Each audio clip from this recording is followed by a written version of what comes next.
बिस्मिल्लाहिर्रहमानिर्रहीम। अस्सलाम वालेकुम बच्चे। आप लोगों को पता है कि हम लोग चैप्टर नंबर 16 अल्टरनेटिंग करंट का कर रहे थे, तो हम इसके क्वेश्चन आंसर्स कर चुके थे जो स्मार्ट सिलेबस के मुताबिक थे। ठीक है, तो अब हमने न्यूमेरिकल स्टार्ट कर रहे थे। तो बेटा स्मार्ट सिलेबस के मुताबिक इनके पहले 9 न्यूमेरिकल्स हमारे इंक्लूड हैं इसमें। तो जो फर्स्ट न्यूमेरिकल है बेटा वो क्या कहता है कि अल्टरनेटिंग करंट इज रिप्रेजेंटेड। कहता है हमारे अल्टरनेटिंग करंट उसने दिया है। ठीक है, आई इज इक्वल टू, आपको पता है कि हम जिसकी जो मैथमेटिकल इक्वेशन फॉर्म होती थी अल्टरनेटिंग करंट की, जो हमें एसी जनरेटर से भी देता था, वो क्या होते थे, आई उस फॉर्म के अंदर ये दिया हुआ I is equal to 20 sine 100 by t. ठीक है, अब कहता है कि भाई कंप्यूट क्या करें, इसकी फ्रिक्वेंसी फाइंड करें, maximum and root mean square values of the current find करें। तो आपको गिवन डाटा के अंदर सिर्फ एक इक्वेशन दी हुई है। ठीक है, तो कहता है हमने फाइंड क्या करना है, frequency, maximum value of the current और root mean square value of the current. तो करेंगे कैसे?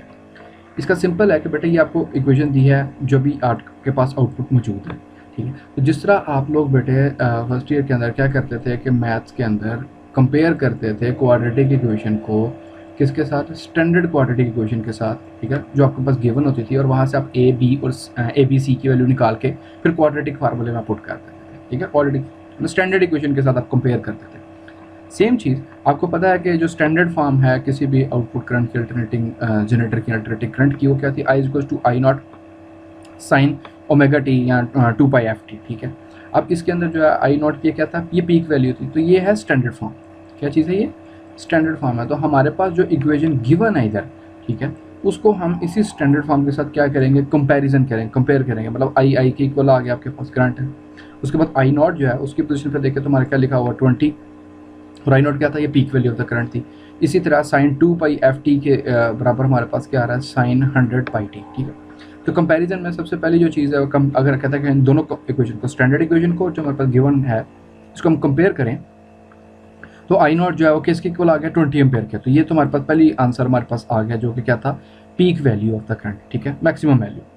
उसके बाद बेटे हम लोगों ने कंपेयर किया तो साइन 2 पाई एफ टी किसके इक्वल आ गया, साइन 100 पाई टी के। ठीक है, ये सेम है, जब कंपेयर करें इक्वल आती हैं दोनों इक्वेशंस के अंदर। यहाँ से सारी चीज़ कैंसिल हो गया, तो हमारे पास जो 2f है बेटे वो किसके इक्वल आ गया, 100 के। तो फ्रिक्वेंसी की आ गई हमारे पास 50 हर्ट्ज। ठीक है, 100 को डिवाइड किया हमने 2 के ऊपर, तो हमारे पास फ्रिक्वेंसी की वैल्यू भी आ गई। तो हमारे पास दो चीज़ें हैं वो तो फाइंड हो गई। अब थर्ड जो है रूट मीन स्क्वायर वैल्यू। तो आपको बेटे रूट मीन स्क्वायर वैल्यू का अगर फार्मूला पता हो कि 1 root mean square is equals to peak value divided by √2। ठीक है, पीक वैल्यू डिवाइडेड बाई √2 है। अब इसमें √1/√2 है ना, ये किसके इक्वल आता है, ये आता है 0.7 के इक्वल। तो पीक वैल्यू आपने भी फाइंड की थी 20 एम्पेयर थी। तो 20 एम्पेयर के साथ हम इस 0.7 को मल्टीप्लाई कर दें तो हमारे पास क्या आ जाएगा, रूट मीन स्क्वायर वैल्यू हो जाएगी, जो कि हमारे पास क्या है, इधर आई है बेटे 14 एम्पेयर्स हमारे पास आंसर है। तो ये हमारे पास जो तीनों चीज़ें हमें रिक्वायर्ड थी वो हमने फाइंड कर ली। उसके बाद बेटे नेक्स्ट न्यूमेरिकल है, कहता है कि एक साइनोसॉइडल एसी सिग्नल है, उसकी मैक्सिमम वैल्यू जो पीक वैल्यू वो 15 एम्पेयर का करंट की है। कहता है उसके क्या करनी है आप लोगों ने find, root mean square value तो फाइंड करनी है करंट की। सेकेंडली क्या करता है कि भाई आपका ये सिग्नल इंक्रीज कर रहा है, तो उसकी इंस्टेनियस वैल्यू फाइंड करनी है। कब? जब के जो टाइम है आपका क्या हो, कितने इंटरवल के बाद 1/300, मतलब सेकंड के 300वें हिस्से पे करना, जबकि फ्रिक्वेंसी कितनी हो, 50 हर्ट्ज की। तो गिवन डाटा में मैक्सिमम पीक वैल्यू जो है बेटा 15 एम्पेयर की आ गई। टाइम कितना है, 1/300 सेकंड्स आ गया। उसके बाद फ्रिक्वेंसी कितनी है, फ्रिक्वेंसी है बेटे 50 हर्ट्ज इस सिग्नल के अंदर। ठीक है, हमने फाइंड क्या करना है, रूट मीन स्क्वायर वैल्यू तो फाइंड करनी है, दूसरे इंस्टेंटेनियस करंट की वैल्यू फाइंड करनी है। तो रूट मीन स्क्वायर के लिए जस्ट जो हमने इससे पहले वाला न्यूमेरिकल किया उसमें जो वैल्यू क्या थी कि हम लोगों ने पीक वैल्यू के साथ मल्टीप्लाई कर दिया था 0.7 को या 1/√2 को। तो वही हम 15 है हमारे पास जब पीक वैल्यू, तो उससे मल्टीप्लाई करेंगे तो हमारी रूट मीन स्क्वायर वैल्यू की जो करंट की है वो कितनी आ जाएगी, वो 10.5 एम्पेयर आ जाएगी। इसके बाद इंस्टेंटेनियस जो करंट है उसकी वैल्यू बेटा वो आप पिछले मैंने न्यूमेरिकल के अंदर ही अभी हमने फाइंड किया कि जो अल्टरनेटिंग करंट की जनरेटर के अल्टरनेटिंग जनरेटर के जो करंट की आउटपुट फॉर्म है वो किस फॉर्म में आती है, I is goes to I not sine 2 pi f t. तो यही इसी की सारी चीज़ें हमारे पास कंप्लीट है। देखो पीक वैल्यू भी हमारे पास है, फ्रिक्वेंसी भी हमें दी पता 50 हर्ट्ज, और टाइम कितना है 1/300। तो वही वैल्यूज़ के अंदर सब्सिट्यूट की तो हमारा जो एंगल बन रहा है वो 15 इंटू साइन 60 डिग्री। तो साइन 60 डिग्री जो है वो किसके इक्वल होता है, वो 0.866 के इक्वल होता है। तो इसे 15 से जब आप मल्टीप्लाई करेंगे तो हमारा आंसर वो 12.99 एम्पेयर है। तो अप्रॉक्सीमेटली हमारा वो 13 एम्पेयर जो है इंस्टेंटेनियस। और ये याद रखिएगा peak value of the current नहीं है, peak value of the current हमें पता है कि वो 15 है। यह इंस्टेंटेनियस जो है कि एज जब हमारा एंगल जो है वो 60 डिग्री बन रहा था, या फिर हम ये कहें कि टाइम, टोटल टाइम के जो सेकंड के 300वें हिस्से के अंदर जो हमारे पास करंट की वैल्यू थी इंक्रीज करते हुए वो कितनी थी, वो 13 एम्पेयर थी। इसके बाद बेटा नेक्स्ट न्यूमेरिकल कहता है कि find the value of the current and inductive reactance. अब इंडक्टिव रिएक्टेंस आपको पता है कि हम लोग किससे रिप्रेजेंट करते थे, एक्सएल से। एसी की कब फाइंड करनी है, कहते हैं जब आपके पास वोल्टेज जो है वो 220 वोल्ट है और उसकी जो फ्रिक्वेंसी है वो 50 हर्ट्ज है और जो इंडक्टेंस है वो 10 हेनरी है। तो कहते हैं इसका फार्मूला एक्सएल हमने फाइंड करना है, current value of the current find करनी है। तो एक्सएल का फार्मूला कहता है 2πfl। ठीक हो गया। तो वैल्यू सब्स्टिट्यूट की तुम्हारे पास जो बेटे रिएक्टेंस ऑफ इंडक्टेंस आई हुई क्या आ गई 3140 ओम्स। मतलब ये कि हम ये क्योंकि रिएक्टेंस है और ये रेजिस्टेंस होती है इंडक्टर की, तो बेटा इसका यूनिट क्या होगा, ओम में इसका काउंट होगा। नेक्स्ट हमने करंट फाइंड करना है, तो बेटा वो V is equals to IR Ohm's law था, ये उसी को मॉडिफाई किया हुआ है हमने। तो रेजिस्टेंस की यूनिट भी ओम होता है और रिएक्टेंस का यूनिट भी ओम ही है, इसका मतलब है ये सेम ही चीज़ है। तो जब हमने बेटा करंट फाइंड करना तो V ओवर एक्सएल, तो हमको वोल्ट पोटेंशियल डिफरेंस दिया हुआ 220 वोल्ट, और अभी हमने फाइंड कर लिया है एक्सएल या रिएक्टेंस ऑफ द इंडक्टर 3140। तो हमारे पास आंसर कितना आ गया 0.07 एम्पेयर्स हमारे पास आंसर आ गया, इसमें हमारे पास करंट है। तो नेक्स्ट न्यूमेरिकल है बेटे क्या कहता है कि circuit has an inductance of 1/π henry. कहते हैं सर्किट है उसकी जो कॉइल है या सर्किट है उसकी जो इंडक्टेंस है 1/π हेनरी है। तो कहता है रेजिस्टेंस जो है वहाँ पर उस सर्किट के अंदर जो लगी हुई है वो है 2000 ओम की, और जो एसी सोर्स है वो 50 हर्ट्ज का लगाया हुआ। कहता है आपने क्या फाइंड करना, आपने इम्पीडेंस फाइंड करनी है। क्या फाइंड करना है आपने, इसकी इम्पीडेंस फाइंड करनी है और रिएक्टेंस फाइंड कर लेनी है। तो गिवन डाटा के अंदर बेटा इंडक्टेंस गिवन है हमारे पास, रेजिस्टेंस गिवन है, फ्रीक्वेंसी गिवन है। तो जो है रिएक्टेंस ऑफ इंडक्टर बेटा उसका फार्मूला आपको पता है कि क्या था, XL is equal to 2πfl, या फिर आप ये कह सकते हो कि XL is equal to omega L, और इसमें ओमेगा जो है वो 2πf के इक्वल होता है। ठीक है, तो वही हमने रखा। तो तमाम वैल्यू जब सब्स्टिट्यूट की तो हमारे पास बचा जो आंसर आया है वो कितना आएगा, वो आ गया 100 ओम्स। ठीक है, क्योंकि आपको पता है कि रिएक्टेंस और रेजिस्टेंस के सेम यूनिट होते हैं, ये एक ही चीज़ है, सिर्फ जो इंडक्टर की होती है उसको भी रिएक्टेंस कहते हैं, जो कैपेसिटर की रेजिस्टेंस होती है उसको भी रिएक्टेंस ही कहते हैं। नेक्स्ट बेटे हमने इंपीडेंस फाइंड करनी है। अब इंपीडेंस का फार्मूला जो डेरिवेशंस कर रहे थे उसमें ग्राफिकल मेथड था, उसमें हमें पता था कि बेटा इंपीडेंस क्या होती है कि आपकी जो रिएक्टेंस होती है की उसका स्क्वायर, और बेटा जो रेजिस्टेंस है उसका यूनिट का स्क्वायर ले लें, रेजिस्टेंस का स्क्वायर ले लें। ठीक है, तो हमारे पास क्या कहते हैं कि इंपीडेंस की वैल्यू आ जाएगी अंडर रूट के अंदर। अब सेम वही करता है, कहते हैं आप एक्सएल की जगह उसने 2πfl उसकी वैल्यू सब्स्टिट्यूट की, रेजिस्टर की जगह रेजिस्टेंस लगा दी रखी। तो जब कहते हैं तमाम वैल्यूज को कंप्यूट किया हमारे पास जो आंसर आ रहा है बच्चे वो आ रहा है अंडर रूट लेने के बाद 2002.49 ओम्स। ठीक है, ये हमारे पास, और अप्रॉक्सीमेट की तो 2002.5 ओम्स हमारे पास इम्पीडेंस आ गई। ठीक है, इसके बाद बेटे नेक्स्ट जो न्यूमेरिकल वो कहता है कि इंडक्टर है उसकी प्योर इंडक्टेंस जो है वो 3/π हेनरी है। कहता है उसको सीरीज में जोड़ा गया किस रेजिस्टेंस के साथ, जो कि 40 ओम की रेजिस्टेंस है। कहता है एक तो peak value of the current find करें, उसके बाद root mean square value of the current find करो, फिर फेज डिफरेंस भी फाइंड करें वोल्टेज और करंट के दरमियान।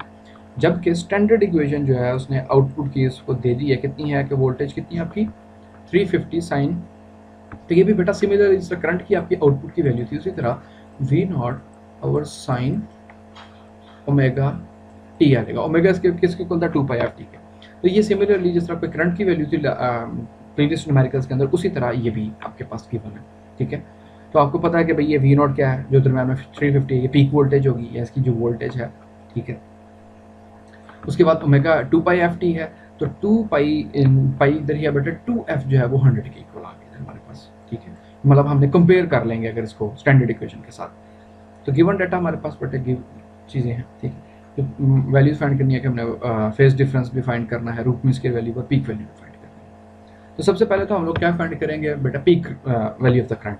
तो उसके लिए हमें क्या ज़रूरत है बेटा, सिंपल वही ओहम्स लॉ ही हमने यूज़ किया, इक्वल टू आई हमें चाहिए, करंट चाहिए, तो बेटा V0 ओवर Z। अब अगर हमें पता है कि पीक वैल्यू यूज़ कर रहे हैं वोल्टेज की और करंट की, तो बेटा हमें सर्किट का पूरी इम्पीडेंस यूज़ करनी पड़ेगी, सिर्फ एक रेजिस्टेंस तो यूज़ नहीं कर सकते। ठीक है, इसलिए हमें पता है कि हमने उस सर्किट के अंदर इंडक्टर भी लगाया हुआ है और रेजिस्टेंस भी लगाई हुई है, तो हमें इम्पीडेंस यूज़ करनी पड़ेगी। तो सबसे पहले तो बेटा इस फार्मूले के अंदर चलो ठीक है, peak value of the voltage तो हमें पता 350, उधर हमने कंपेरिजन के अंदर जब कंपेयर किया स्टैंडर्ड फॉर्म के साथ तो हमें पता है, निकाल ली।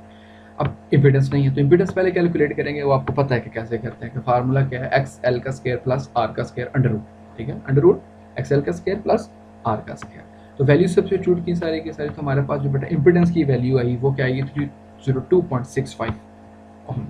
ये क्या आ गया हमारे पास, इम्पिडेंस आ गई। अब इसी इम्पिडेंस को हम उसमें यूज़ करेंगे तो हमारे पास क्या आ जाएगा, मीन या peak value of the current, ठीक है, sorry peak value of the current. तो वो हमारे पास कितनी आ गई बेटे, जब हम लोगों ने इसी फार्मूले के अंदर इस इम्पिडेंस को और वोल्टेज को I not is equal to V not और जेड के फार्मूले में सब्स्टिट्यूट किया, तो हमारे पास बेटे देखो कि I not is equal to 350 over 302.56। तो इसका जो डिवाइड करेंगे तो आंसर हमारे पास कितना आ रहा है, 1.16 एम्पेयर्स आ रहा है, ठीक है। तो ये हमारे पास peak value of the current आ गई। इसके बाद बेटे कहता है कि root mean square value find करनी है। तो आप रूट मीन स्क्वायर वैल्यू का आसान सा है बेटे क्या फार्मूला है, पीक वैल्यू के साथ 0.7 को मल्टीप्लाई कर दो, आपके पास रूट मीन स्क्वायर वैल्यू रहती है। तो हमारे पास इधर जो आंसर आ रहा है, जब हम 0.7 को 1.16 से मल्टीप्लाई करेंगे तो बेटा 0.81 एम्पेयर, तो करंट है तो यूनिट क्या होगा। इसके बाद थर्ड था हमारे पास बेटा फेज डिफरेंस। तो फेज डिफरेंस के लिए फार्मूला क्या है हमारे पास, कि tan theta is equals to XL over R। अब XL की वैल्यू आपको पता है कि बेटे क्या थी, ओमेगा L, और फिर अगर हम ओमेगा की वैल्यू भी सब्स्टिट्यूट करें यहाँ पे 2 पाई f, तो हमारे पास यही वैल्यू क्या बन जाती है XL की 2 पाई FL ओवर R। तो 2 पाई FL की वैल्यू आपके पास गिवन है, पूरे की कंप्लीट की कितनी थी बेटे 300, ठीक है, वो क्या है, वो 300 वैल्यू हमारे पास गिवन है 2 पाई FL की, ठीक है। वो भी हमने ऊपर कैलकुलेट किया बेटा, उसको वहाँ से फाइंड करते हैं, वैल्यू सब्स्टिट्यूट की तो हमारे पास tan थीटा 7.5 के इक्वल आ गया। तो tan हमें तो थीटा चाहिए, तो थीटा के लिए क्या करेगा, हमें tan इनवर्स लेना पड़ेगा। तो वो जो एंगल है फेज डिफरेंस हमारे पास आ रहा है वो आ रहा है 82.4 डिग्री। अब इसका क्या मतलब है कि आपको पता है कि इंडक्टर लगा हुआ, तो इंडक्टर के अंदर वोल्टेज लीड करती है, करंट लैग करता है। इसका मतलब है कि वोल्टेज जो है वो 82 के एंगल से क्या कर रही है, लीड कर रही है, और करंट जो है 82 डिग्री के एंगल से लैग कर रहा है। इसके बाद बेटा नेक्स्ट न्यूमेरिकल कहता है कि 10 मिली हेनरी का 20, ठीक है, और 20 ओहम कॉइल है कनेक्टेड अक्रॉस, ठीक है, कि किस सोर्स के साथ लगाई हुई है हम लोगों ने, 240 वोल्ट के सोर्स के साथ। और कहता है कि उसकी बेटा जो फ्रिक्वेंसी है वो कितनी है, 180 ओवर पाई, ठीक है, 180 ओवर पाई हर्ट्ज सोर्स है। तो कहता है बताओ ये कि इसमें कितनी पावर हमारी जो है वो ज़ाया हो जाएगी, डेसिपेट होगी। तो वैल्यू जो गिवन है बेटा इंडक्टेंस है वो मिली हेनरी में, तो उसको कन्वर्ट करके हेनरी में ले गए हम लोग। फ्रिक्वेंसी 1/80 ओवर पाई है, 180 ओवर पाई है। रेजिस्टेंस हमारी 20 हर्ट्ज है, सॉरी ओहम है, और वोल्टेज जो है वो 240 वोल्ट, ठीक है। तो कहता है कि हमने पावर डेसिपेट फाइंड करनी है। तो पावर के लिए जो फार्मूला आता है वो कहता है P is equal to VI cos theta. अब इसमें जो करंट है बेटा वो रूट मीन स्क्वायर करंट होता है। क्या होता है, रूट मीन स्क्वायर करंट होता है। वोल्टेज तो हमें पता है कि जो हमारे पास गिवन है वही होगी। उसके बाद बेटे हमारे पास एंगल में फेज डिफरेंस भी चाहिए इनका। तो हमें सबसे पहले कैलकुलेट करनी है क्या चीज़, इम्पिडेंस, ठीक है, ये root mean current. Root mean square current जो है वो फाइंड करने जब हम निकलते हैं तो बेटा हमें पता है वोल्टेज तो हमारे पास है, इम्पिडेंस नहीं है। तो इम्पिडेंस पहले कैलकुलेट करेंगे, क्या है, √2 पाई FL स्क्वायर प्लस R का स्क्वायर। और ये 2 पाई FL आपको पता है कि XL की वैल्यू है, ठीक है। तो इसमें कहता है वैल्यू सब्स्टिट्यूट की, तो जो बेटा हमारे पास root mean square current impedance आ गया, सॉरी जो इम्पिडेंस आई हमारे पास वो कितनी आ गई, वो 20.32 ओहम आ गई। अब कहता है इसी इम्पिडेंस को हम क्या करें, सब्स्टिट्यूट कर दें अपने रूट मीन स्क्वायर वैल्यू के जो करंट है उसके अंदर, तो 240 ओवर 20.32। तो कहता है हमारे पास जो रूट मीन स्क्वायर करंट है वो उसकी वैल्यू कितनी आ गई, 11.81। अभी भी याद रखिएगा कि बेटा ये हमारा आंसर नहीं है, आंसर हमने अभी चीज़ें पूरी कर रहे हैं अपने इस फार्मूले की, P is equal to VI cos theta वाला जो फार्मूला उसकी। हमें वोल्टेज चलो गिवन है, रूट करंट नहीं था, root mean square current find करना था, तो उसके लिए जरूरत पड़ गई हमें इम्पिडेंस की। हमने पहले वो इम्पिडेंस फाइंड की, फिर root mean square current find किया। अब मसला आ गया कि हमारे पास फेज डिफरेंस भी नहीं है, ये जो थीटा है हमारे पास ये भी नहीं है, इसको भी फाइंड करेंगे। तो उसका फार्मूला क्या बेटा जो हमने प्रीवियसली यूज़ किया था वही है tan theta is equal to XL over R। उसमें वैल्यू कहता है कि थीटा फाइंड करना तो tan इनवर्स हो जाएगा, वही हमने वैल्यूज़ रखी, सब्स्टिट्यूट की। तो हमारे पास जो थीटा का आंसर आया वो बेटा आया 10.2 डिग्रीज, ठीक है। फेज डिफरेंस आ गया। अब कहते हैं इन तमाम चीज़ों को क्या करो, पावर के फार्मूले में सब्स्टिट्यूट कर दो, वही जो था P is equal to VI cos theta. Theta भी हमने फाइंड कर लिया, आई भी जो रूट मीन की वैल्यू हमने वो भी फाइंड कर ली। तो हमारा जो बेटे इनको मल्टीप्लाई करना सिर्फ, तो मल्टीप्लाई करके जो आंसर आ रहा है वो आ रहा है 2789.6। तो पावर है, पावर का यूनिट क्या होता है, वाट है, ठीक है, वो हमारा पावर हमारे पास है। इसके बाद बेटे सेवंथ न्यूमेरिकल जो है वो उसमें क्या कहता है कि find the value of the current flowing through the capacitance. कहता है करंट फाइंड करना है किस कैपेसिटर के अंदर से, जिसकी कैपेसिटेंस 0.5 माइक्रोफैराड है। और इसको क्या किस सोर्स के साथ 150 वोल्ट के सोर्स के साथ जोड़ा गया है, जिसकी कि 50 हर्ट्ज 50 वोल्ट है और 50 हर्ट्ज उसकी फ्रिक्वेंसी है। तो बेटा हम लोगों ने करंट फाइंड करना है, ठीक है। तो उसका फार्मूला सिंपल बेटा है, V इज इक्वल टू वही Ohm's law, V is equal to I R. सिर्फ ये क्या है बेटा, कैपेसिटर है, तो कैपेसिटर की भी जिस तरह इंडक्टर की अपनी रिएक्टेंस होती है, कैपेसिटर की भी अपनी रिएक्टेंस होगी। तो वही चीज़ इसमें रिएक्टेंस हम लोगों ने XC करंट फाइंड करना है। तो बेटा वोल्टेज तो हमें चले दिए हो 150 वोल्ट, ठीक है। अभी रिएक्टेंस हमने पहले फाइंड कर लिया। तो XC का फार्मूला जिस तरह आपको पता है कि बेटा रिएक्टेंस ऑफ इंडक्टर का फार्मूला था, इसी तरह रिएक्टेंस ऑफ कैपेसिटर का है कि 1/2πfc। सिमिलर वो उस तरह का नहीं है, वो था XL इक्वल्स टू 2πfl। ये जो है बेटा ये है XC 1/2πfc, ठीक है, कैपेसिटर। अब तमाम वैल्यूज को इसमें सब्स्टिट्यूट किया, फ्रीक्वेंसी भी बेटे हमारे पास है, पाई की वैल्यू भी है, कैपेसिटेंस हमें दी है 0.5 मल्टीप्लाई बाय 10⁻⁶। तो कहते हैं जो हमारे पास बेटे, और याद इसमें आंसर आएगा वो कितना आया, वो 6369 ओहम्स आया, क्योंकि ये भी रिएक्टेंस है और रिएक्टेंस का यूनिट भी बेशक कैपेसिटर की रिएक्टेंस हो, बेशक बेटे इंडक्टर की रिएक्टेंस हो, यूनिट जो है हमारा वो ओहम ही आएगा। आगे अब इसमें क्या था कि वैल्यू सब्स्टिट्यूट करेंगे, तो 150 हमारे पास क्या था, वोल्टेज था, उसको 6369 पर डिवाइड किया, तो हमारा जो करंट है बेटे वो कितना आ रहा है, इस सर्किट के अंदर से जो करंट फ्लो कर रहा है वो 0 पॉइंट या इस कैपेसिटर में से 0.024 एम्पेयर था। इसके बाद बेटे जो नेक्स्ट न्यूमेरिकल है वो है हमारा 8 वाला, कहता है कि अल्टरनेटिंग सोर्स है, उसमें EMF या पोटेंशियल डिफरेंस जो है बेटा 12 वोल्ट का है, फ्रीक्वेंसी 50 हर्ट्ज की अप्लाई की हुई है, कैपेसिटर को कि जिसकी कैपेसिटेंस कितनी 3 माइक्रोफैरड की है, ठीक है। तो इस सीरीज के अंदर जोड़ा हुआ किसके साथ, एक रेजिस्टर के साथ जिसकी 1 किलो ओहम रेजिस्टेंस है। कहता है कि फेज एंगल कैलकुलेट करना, क्या कैलकुलेट करना है, फेज एंगल थीटा। तो हमारे पास तमाम चीज़ें गिवन है बेटे, कैपेसिटेंस है उसको माइक्रो में दी है तो उसको चेंज कर लेनी है फैरेड के अंदर, किलो ओहम है तो बेटा आपको पता है कि 1000 ओहम रेजिस्टेंस होगी। फाइंड क्या करना है, थीटा फेज एंगल।